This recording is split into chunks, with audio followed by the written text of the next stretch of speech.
নমস্কার, কেমন আছেন সবাই? আশা করি ভালো আছেন। আজ আবার অনেক দিন পর আপনাদের সামনে এলাম।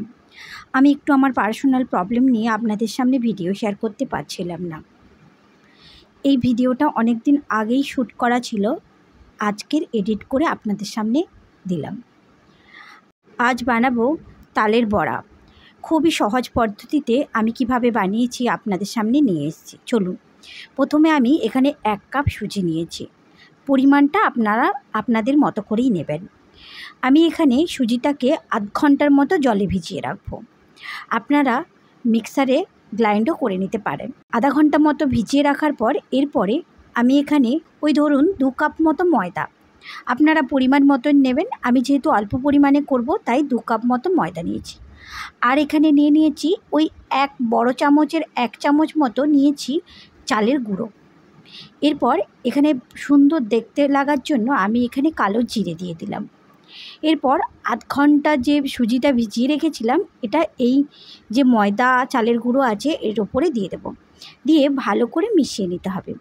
হ্যাঁ, আমি আগেই কিন্তু একটা তালকে ভালো করে মেরে নিয়েছিলাম, সেই ভিডিওটা আর আপনাদের সামনে তুলে ধরা হয়নি।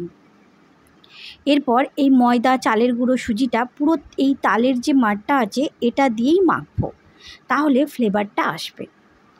ঠিক শক্ত শক্ত করে মাখতে হবে। আমি যেভাবে মেখে নিয়েছি আপনারা আপনাদের পরিমাণ মতো করেই মেখে নেবেন। আমি প্রথমে অল্প করে মেখেছি, তারপরে বেশ কিছুটা তালের মার ওখানে দিয়ে দেব, যাতে নয় একদম লুজ না হয়ে যায়।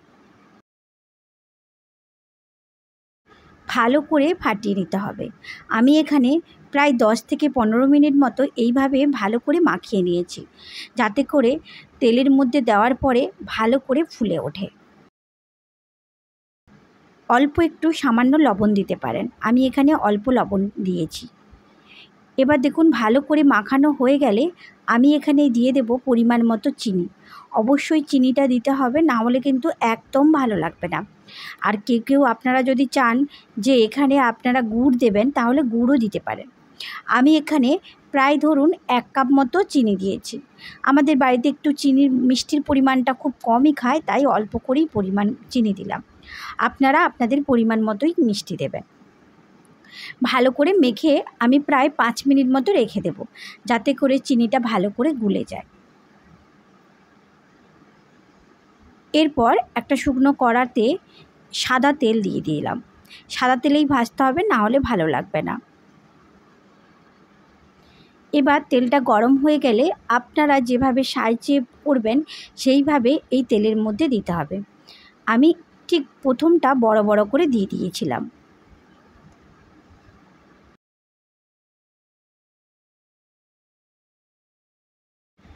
কয়েকদিন ধরে আপনাদের সামনে আমি ভিডিও নিয়ে আসতে পারছিলাম না, আমার পার্সোনাল কিছু প্রবলেমের জন্য।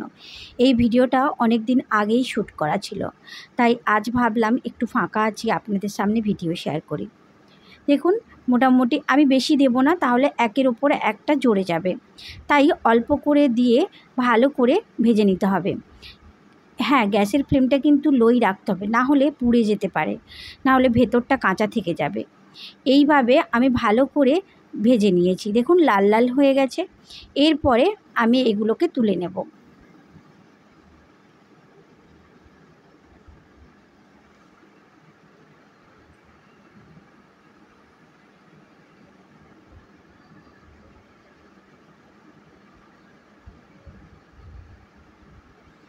আপনারা কে কোথা থেকে দেখছেন আমাকে কিন্তু কমেন্ট করে জানাবেন, তাহলে আমার ভালো লাগবে। এবার দেখুন এগুলো হয়ে গেছে, আমি আর 1 পিঠ এইভাবে দিয়ে দেব, যেহেতু অল্প করেছি।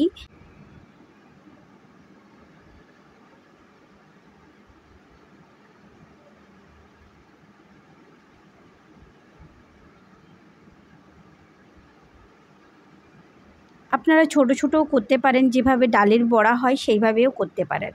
আমি ঠিক মিডিয়াম সাইজের মতো সাইজে করে নিয়েছি।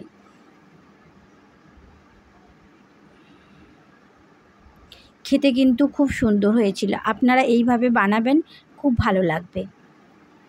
আমার এই রেসিপিটা আপনাদের যদি ভালো লেগে থাকে তাহলে নিজেরা বানিয়ে অবশ্যই কমেন্ট করে জানাবেন কেমন হয়েছে।